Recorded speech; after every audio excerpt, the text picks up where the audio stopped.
So you finally get to watch a Harry Potter movie, and he wore his Hogwarts shirt just for you. I sadly don't have one. I'm surprised you're not wearing like your full robe and have your wand and all of that stuff. I was so Come on, excited. man. I was so excited to film this one. And I Stay forgot. tuned for the next video because I can imagine by the time you guys are done talking, he's gonna have his whole thing on.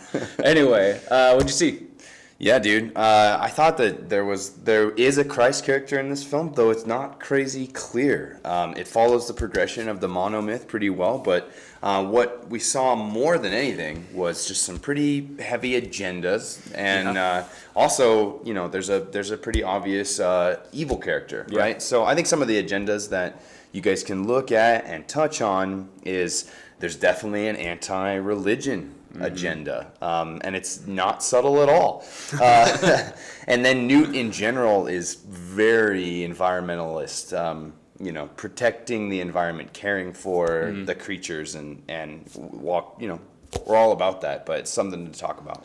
Yeah, I think one of the cool things that would be good to focus on is painting this film in the light of really it's the supernatural physical divide. And this film kind of does a really good job of saying, hey, listen, there is totally a supernatural world. There is something that is beyond what our physical eyes typically see, and some people get that and some people don't. And just because people don't see it doesn't mean that it's not there. And so it definitely walks this line between kind of those who are walking in sort of a supernatural life and those who aren't. And there's like different characters on both sides of that coin. And like what Andrew touched on, one of them is a very clear Satan character.